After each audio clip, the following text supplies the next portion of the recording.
Police मुख्यालय की नियमित प्रेस वार्ता में आपका स्वागत है। कुछ महत्वपूर्ण विषय हैं जिसमें आपके सामने मैं अपनी बात रखूंगा। सबसे पहला विषय मैं रखूंगा सरकार के आत्मसमर्पण और पुनर्वास नीति के तहत योजना का लाभ देने की जो पिछली बात हुई थी उस पर। मद्य निषेध प्रभाग के द्वारा जो कार्रवाई की गई है, भारत नेपाल अंतर्राष्ट्रीय सीमा पर जो पुलिस की कार्रवाई की गई है, तीसरा, और उसके अलावा जो है दो तीन जो घटनाएं हुई हैं और जो अपराध कर्मियों के विरुद्ध कार्रवाई की गई है उसके बारे में आपको बताऊंगा। सबसे पहले मैं राज्य सरकार के नक्सलियों के विरुद्ध आत्मसमर्पण सह पुनर्वास नीति के तहत जो योजनाएं चलती हैं उसके बारे में जानकारी देंगे। और अभी इधर कल ही एक बैठक हुई है, उस बैठक में इनको करीब 20 लाख से ऊपर की राशि का इनको प्रोत्साहन राशि दी गई है, उसके बारे में आपको बताएंगे। सबसे पहले मैं आपको बताना चाहता हूं कि बिहार सरकार की आत्मसमर्पण सह पुनर्वासन योजना के अंतर्गत नक्सलियों के उच्च श्रेणी के आत्मसमर्पण पर 5 लाख रुपए और अन्य श्रेणी के नक्सलियों के आत्मसमर्पण पर 2.5 लाख रुपए दिए जाने की व्यवस्था है। उस नीति के तहत अगर वो हथियारों के साथ सरेंडर करते हैं तो अलग अलग इंसेंटिव है, हथियार के प्रकार और कारतूसों पर भी है, कितने कारतूस समर्पण किया उसकी अलग इंसेंटिव उनको दिया जाता है। इस योजना का जो लाभ मिलता है उसके तहत जो नक्सली सरेंडर करते हैं वो पहले पुनर्वास केंद्र में रहते हैं। उस पुनर्वास केंद्र में उनको रुचि और योग्यता के अनुसार प्रशिक्षण दिया जाता है कि वो ट्रेन हो जाए, जैसे कारपेंट्री है, प्लम्बर है या और भी कोई काम है, उसके लिए उनको ट्रेनिंग दी जाती है जिससे कि वह मुख्य धारा में जुड़ सकें। इसके लिए उन्हें 3 साल का समय दिया जाता है। 3 साल में वो अपनी स्किल को सीख लें और इसके लिए प्रति माह 6,000 रुपये भत्ता भी उनको दिया जाता है स्किल डेवलपमेंट के लिए। 1/4/2013 से जो सरेंडर कम रिहेबिलिटेशन पॉलिसी है उसमें अभी तक 96 नक्सलियों के द्वारा आत्मसमर्पण किया गया है। 2023 की अगर हम बात करें तो इस साल 4 नक्सलियों ने आत्मसमर्पण किया है। इस प्रकार 2013 से अभी तक 1 सेंचुरी पूरी हो गई है, यानी 100 लोगों के द्वारा आत्मसमर्पण अभी तक किया जा सका।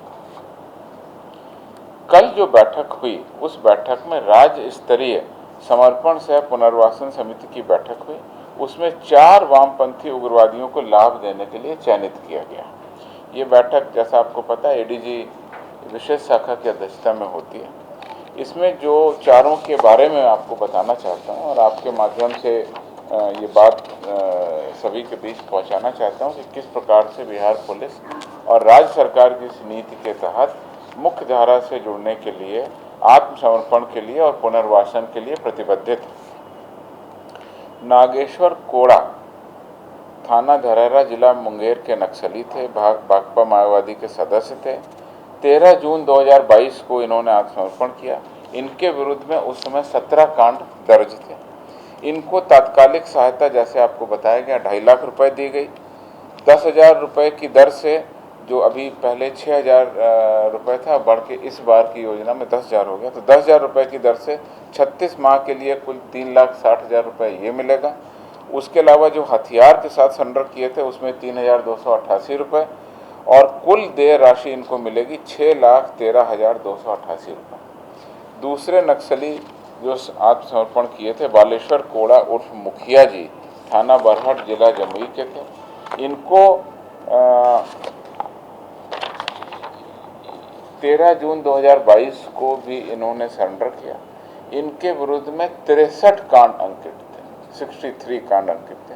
इस योजना के तहत तात्कालिक सहायता राशि की 2.5 लाख रुपए, प्रति माह 10,000 की दर से 36 माह के लिए 3,60,000 रुपये, सरेंडर हथियार के साथ की राशि मिला लें तो इनको कुल राशि 6,10,180 रुपये दे की जाएगी। तीसरे नक्सली जो सरेंडर किए थे अर्जुन कोड़ा, थाना बरहट जिला जमुई के, ये एरिया कमांडर के पद पर थे। इनके विरुद्ध 36 कांड अंकित थे। इनको भी 2.5 लाख रुपए प्लस 3,60,000 रुपये रोजगार हेतु भत्ता की राशि, सरेंडर हथियार की राशि को जोड़ देंगे, कुल राशि 6,20,540 रुपये इनको दे होगी। चौथे नक्सली डॉक्टर सोरेन कोड़ा उर्फ सुरेंद्र कोड़ा, थाना बरहट, जिला जमुई। इन्होंने 26 अक्टूबर 2020 को आत्मसमर्पण किया। इनके विरुद्ध 13 कांड अंकित थे। इनको भी 2.5 लाख रुपए, और चूंकि ये इनकी सरेंडर की डेट पहले की है, 2020 की है, तो पुरानी दर से इनको 6,000 रुपये की दर से 36 माह के लिए 2,16,000 रुपये, कुल इनको मिलेगा 4,66,000 रुपये। तो आप समझ सकते हैं कि इस तरह से 4 नक्सलियों के विरुद्ध 20 लाख से ऊपर की टोटल राशि का हमने सरेंडर प्लान और पैकेज को स्वीकृत किया। मीडिया के माध्यम से मैं आप सभी लोगों को ये बात रखना चाहता हूँ कि राज्य सरकार प्रतिबद्धित है। आत्मसमर्पण और पुनर्वास नीति का संचालन किया जा रहा है, जिससे लोग नक्सली विचारधारा और हथियारों को छोड़ करके मुख्यधारा से जुड़े, और इसका काफ़ी सकारात्मक प्रभाव पड़ रहा है। जिस तरीके से आप देख रहे हैं कि 100 उग्रवादियों द्वारा अभी तक पिछले 2013 से आत्मसमर्पण किया गया।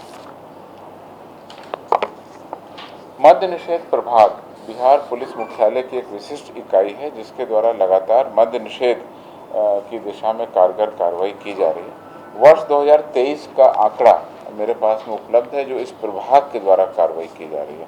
इस प्रभाग ने कुल पूरे मई 2023 में 87 छापामारी की, 33 FIR दर्ज की, 44 लोगों को गिरफ्तार किया, और सबसे महत्वपूर्ण बात है कि ट्रक और कंटेनर से भरे हुए जो शराब की आपूर्ति हो रही थी, ऐसे 23 कंटेनर को इसने पूरे मई माह में पकड़ा। आप समझ सकते हैं कि लगभग औसतन प्रति 1 दिन या 1.5 दिन पर एक कंटेनर ये लोग पकड़ रहे हैं। इसके अलावा 4 पहिया एवं अन्य वाहन 26 इस टीम के द्वारा पकड़े गए। 9 मोटरसाइकिल भी पकड़ी गई। 1,17,700 रुपये भी इसके द्वारा बरामद किए गए। जो ट्रक पकड़े गए हैं वो किन किन जिलों में, 10 जिलों में पकड़े गए, उनका मैं संख्या और जिलों का नाम आपको बता रहा हूँ। औरंगाबाद में मई महीने में 3 ट्रक कंटेनर, गया में भी 3, जहानाबाद, पटना और वैशाली में भी 3-3 कंटेनर इस टीम के द्वारा पकड़े गए। इस प्रकार से 7 जिलों में 3-3 कंटेनर पकड़े गए। 3 जिले थे जिसमें 2-2 कंटेनर पकड़े गए, जिसमें अरवल, मधुबनी और सीतामढ़ी शामिल हैं। उसके अलावा मुजफ्फरपुर और पश्चिम चंपारण में 1-1 कंटेनर पकड़ा गया। इस प्रकार से 23 कंटेनर, और इन कंटेनर की ही अगर हम शराब की मात्रा की कैलकुलेशन करें तो 1,05,348 लीटर शराब इन कंटेनर में ही भरी हुई थी, जो कि पुलिस के द्वारा, मद्य निषेध प्रभाग के द्वारा पकड़ी गई। इसके अलावा किस तरीके से हमने और भी कार्रवाई की है, वो डिटेल आपको हम इस प्रेस नोट के माध्यम से दे देंगे। इसमें मुख्य रूप से जैसे 1 मई को पटना के नौबतपुर में छापामारी का 1 ट्रक सहित 6,649 लीटर विदेशी शराब बरामद की गई, जब्त की गई, और इस तरह से 27 मई तक का आंकड़ा है, पूरे मई माह का आंकड़ा मैं आपको प्रेस नोट में स्पष्ट करूँगा। भारत नेपाल सीमा अंतर्राष्ट्रीय सीमा है, और इस सीमा पर लगातार चौकसी बिहार पुलिस के द्वारा बरती जा रही है। इस चौकसी के क्रम में सीमा से पार आने वाले और जो हमारे विदेशी नागरिक आते हैं और जो किसी भी तरह के उल्लंघन करते हैं, उसके विरुद्ध हम लोग कार्रवाई करते हैं। मई माह तक, मैंने 2023 के जनवरी से लेकर मई माह तक 11 राष्ट्रों के 35 विदेशी नागरिकों की गिरफ्तारी बिहार राज्य में की गई। ये विदेशी नागरिक नेपाल, सूडान, म्यांमार, रूस, चेक रिपब्लिक, तिब्बत, चीन का जो भाग है, पूर्वी अफ्रीका, उज्बेकिस्तान, नाइजीरिया, बांग्लादेश एवं संयुक्त राज्य अमेरिका के थे। इन सभी विदेशी नागरिकों को विभिन्न अपराधों में हमने गिरफ्तार किया, कांड दर्ज किया, और अभी ये सभी कांड अनुसंधान अंतर्गत हैं, और ये सभी विदेशी नागरिक भारत सरकार या राज्य के जो न्यायालय हैं उसमें न्यायिक हिरासत में। किस तरह के अपराधों में इनको गिरफ्तार किया गया वो ब्यौरा मैं आपको दे देता हूँ।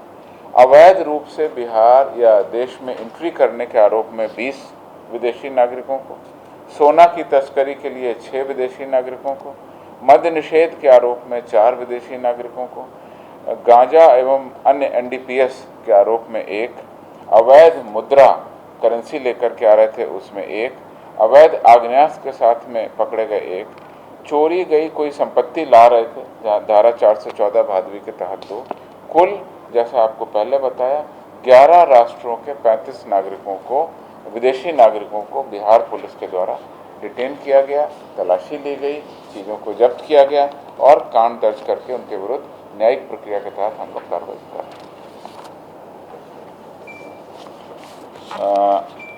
जैसा कि आपको पता है, पटना सचिवालय की जो घटना कल हुई थी उसमें तीसरा आरोपी भी गिरफ्तार हुआ। अभी सीनियर एसपी ने मुझे बताया कुल जो अभियुक्त हैं उसमें हिमांशु कुमार, सूरज कुमार, अभिषेक पटेल उर्फ छोटू, इसमें मोटरसाइकिल और मोबाइल कल ही बरामद हो गया था। आज जो है लूटी गई चेन भी इसमें बरामद हो गई है। जैसे पता चला कि एसके पुरी थाना अंतर्गत बोरिंग रोड चौराहा के पास सुबह करीब 5:47 पर एक महिला से चेन स्नैचिंग कर भाग रहे थे और भागने के क्रम में चेन लेकर के एक व्यक्ति उतर गया, एक अपराधी उतर गया, बाकी 2 लोग अफरा तफरी में भाग रहे थे, जिस क्रम में आपत्तिजनक तरीके से उन्होंने मोटरसाइकिल चलाई, रैश ड्राइविंग की। उसके लिए एक अलग से सचिवालय थाना में कांड दर्ज किया गया 99/23। एसके पुरी में जो चेन स्नैचिंग का कांड था 292/23। इस प्रकार से हम लोग इस घटना का पूरा उद्भेदन हो गया। मई महीने में प्रातः गश्ती के क्रम में जो पुलिस के द्वारा उपलब्धि है वो बताना चाहता हूँ। पूरे मई माह में 37 लोगों को प्रातः गश्ती के क्रम में हमने गिरफ्तार किया, यानी पटना पुलिस ने गिरफ्तार किया। उसमें अवैध आर्म्स के साथ में एक व्यक्ति, 2 और जो बरामदगी हुई है 37 व्यक्तियों को गिरफ्तार किया गया। और मॉर्निंग गश्ती में जो बरामदगी हुई है उसमें 1 कट्टा, 2 कारतूस, देसी विदेशी शराब 1885 litre, 18 motorcycle, 5 tempo, 2 scooty, 2 mobile phone, ये हमारी जो अर्ली मॉर्निंग की गश्ती है उसके द्वारा की गई कार्रवाई है। और नागरिकों की सुरक्षा के लिए और शहरी की सुरक्षा की व्यापक उसकी सुदृढ़ तरीके से हो उसके लिए निर्देश दिए गए हैं और उस तरह से हम लोग मॉर्निंग गश्ती को और प्रभावकारी बनाएंगे। पटना जिला के पीरबोहर थाना अंतर्गत कैदी वाहन से जो फरार कैदी हैं उसमें सूचना मिली है कि बीएन कॉलेज के पास जा रही कैदी वाहन से 3 कैदी के फरार हो जाने की सूचना है। फरार कैदियों के नाम है नीरज चौधरी, सोनू शर्मा और सोनू कुमार, सभी पटना जिले के हैं और ये सभी बंदी अगम कुआं कांड संख्या 268/20, दानापुर कांड संख्या 385/21, पीरबोहर थाना कांड संख्या 275/22 में 15 जून को माननीय न्यायालय में पेशी के लिए ले जाए जा रहे थे। ये जो फरार हो गए उस संबंध में एक नया कांड दर्ज किया गया 440/23। पुलिस उपाधीक्षक के नेतृत्व में टीम बनाई गई है नगर पटना और घटना की विस्तृत जांच वो कर रहे हैं। प्रतिवेदन प्राप्त होगा, आगे की कार्रवाई की जाएगी और इस प्रकार से इस घटना के उद्भेदन के लिए भी हम लोग कार्रवाई कर रहे हैं। भागलपुर के मधुसूदनपुर ओपी अंतर्गत एक विस्फोट की घटना प्रतिवेदित हुई है। पुलिस अधीक्षक ने स्वयं उस घटना का निरीक्षण किया है भागलपुर के द्वारा। उसके अलावा वहां एटीएस की टीम के द्वारा जांच की गई है, एफएसएल की टीम वहां पर गई हुई है और हमारी जो बॉम्ब डिस्पोजल की टीम है उसके द्वारा भी वहां पर जांच की गई। अभी तक कोई अप्रिय या किसी भी आतंकवादी संगठन या इस तरह का कोई संगठन की बात प्रकाश में नहीं आई है। सुतली और इस प्रकार के पदार्थ वहाँ पर पाए गए हैं, उनकी जांच की जा रही है और स्थानीय रूप से यह जो रखा गया था बम जैसा कोई वस्तु बना के सुतली से बांध करके उसके विस्फोट हो जाने की बात प्रकाश में आई है। अधिकृत जानकारी जब ये सभी लेबोरेटरीज़ की सारी जांच आ जाएगी तो पता चलेगा। इस संबंध में मधुसूदनपुर ओपी जो कि नाथनगर थाना का क्षेत्र है उसमें कांड दर्ज किया गया। कांड दर्ज करके जांच भी की जा रही है। 2 बच्चे जो इस घटना में जख्मी हुए थे उनकी स्थानीय मेडिकल कॉलेज भागलपुर में उनकी चिकित्सा की जा रही है। उसमें जांच की जा रही है और जो भी बात आएगी हम आपको बताएंगे। इधर जो हमारी मुख्य उपलब्धियां रही हैं विशेष कांडों में जो हर बार हम आपको बताते हैं, कुख्यात अपराध कर्मियों की गिरफ्तारी, मिनी गन फैक्ट्री, जैसा हमारा अंदेशा रहता है कि मिनी गन फैक्ट्री के माध्यम से बहुत सारे अवैध हथियार बना के अपराध कर्मियों को सप्लाई किए जाते हैं और फिर उससे अपराध कारित होता है। तो उस अपराध की जड़ तक पहुंचने के लिए हम लोग मिनी अवैध गन फैक्ट्रियों को फोकस में रखे हैं अभी तक हमने बहुत सारी मिनीगन फैक्ट्री का उद्भेदन कर दिया।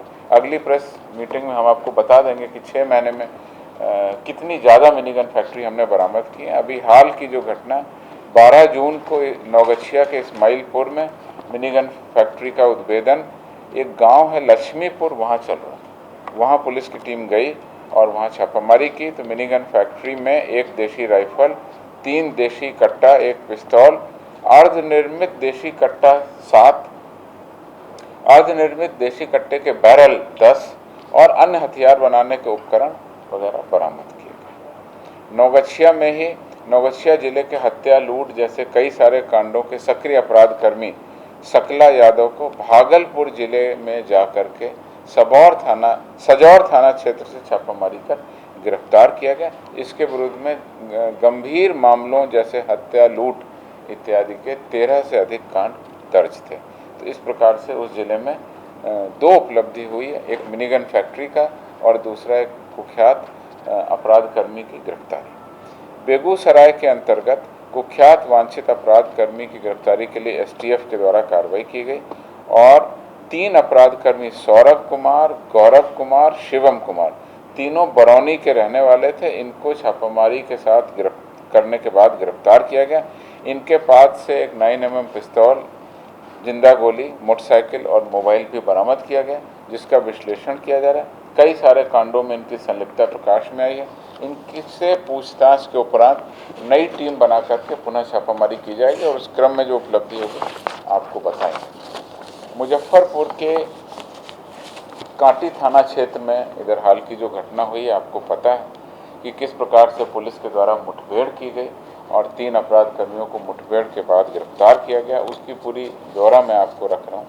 5 जून को कांटी थाना क्षेत्र में एक घटना हुई अपराध की, जिसमें माइक्रो फाइनेंस कंपनी में लगभग 27 लाख रुपए की लूट की घटना हो गई। उस घटना के बाद पुलिस के द्वारा तुरंत एक एसआईटी का गठन किया गया, स्पेशल इन्वेस्टिगेशन टीम, कांड दर्ज किया गया। उस टीम के द्वारा 5 जून की यह घटना थी। 1 सप्ताह के बाद 13 जून को कुछ सुराग मिला और 1 सप्ताह के अंदर में 3 अपराध कर्मियों को गिरफ्तार किया गया। उनके पास में से 2 देशी कट्टा, 3 जिंदा कारतूस, 1 किलोग्राम चरस और 3 लाख से अधिक रुपए बरामद कर लिए। उन अपराध कर्मियों की जिनकी गिरफ्तारी 1 सप्ताह के बाद हुई थी, उसके बाद जो पूछताछ हुई तो पता चला कि अगले दिन यानी 14 जून को ही उस लूट कांड में जो शामिल अन्य अपराध कर्मी हैं वो सिवाई पट्टी थाना क्षेत्र में कहीं पर योजना बना करके जा रहे हैं। पुलिस को जो एसआईटी थी उसके द्वारा और बाकी टीम को लगा करके पुलिस के द्वारा उन अपराध कर्मियों को पकड़ने और घेराबंदी कर उनको सरेंडर करने के लिए कहा गया, तो उनके द्वारा फायरिंग की गई। उस फायरिंग पर पुलिस के द्वारा भी फायरिंग की गई। उसमें 3 अपराध कर्मी कौशल दास, संतोष सैनी उर्फ बैगन, राशिद उर्फ डेविड घायल हो गए। उन तीनों अपराध कर्मियों को घायल होने के बाद उनको गिरफ्तार किया गया और गिरफ्तार करने के बाद में उनका मेडिकल करा के 1 कार्बाइन, 2 पिस्तौल, लूट के 9,31,000 रुपये बरामद कर लिए गए। इस प्रकार से लगातार एसआईटी के द्वारा जो 5 जून को लूट की घटना हुई थी उसमें अभी तक 12 लाख रुपए बरामद कर लिए गए और आगे भी अनुसंधान किया जा रहा है। अपराध कर्मियों में 6 अपराध कर्मी गिरफ्तार हो गए, उनके पास से मोबाइल फ़ोन और उनसे जो पूछताछ चल रही है, इसमें आगे भी हम लोग उम्मीद करते हैं कि और भी रिकवरी और कार्रवाई पुलिस के द्वारा की जाएगी। कैमूर के अंतर्गत कुदरा थाना क्षेत्र में और मोहनिया थाना क्षेत्र में विगत कुछ दिनों में लूट की घटनाएं हुई थी।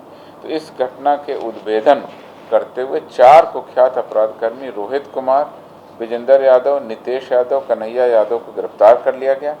2 देशी कट्टा भी बरामद किया गया और साथ में लूट की 2 मोटरसाइकिल भी बरामद कर ली गई। लूटी गई मोबाइल भी बरामद की गई। इस प्रकार से इधर 2 महीने में उस थाना क्षेत्रों में कैमूर के मोहनिया कुदरा थाना क्षेत्रों में जो घटनाएं हुई थी उसका पुलिस के द्वारा सफल उद्भेदन कर लिया। इस प्रकार से आपको लगातार पुलिस की जो उपलब्धियां हैं उसके बारे में जानकारी दी गई। नक्सली क्षेत्रों की जानकारी दी गई है, विदेशी नागरिकों की जो गिरफ्तारी अंतर्राष्ट्रीय सीमा पर है उसके बारे में, और जो कुख्यात अपराध कर्मियों की गिरफ्तारी है उसके बारे में आपको जानकारी दी गई। Thank you.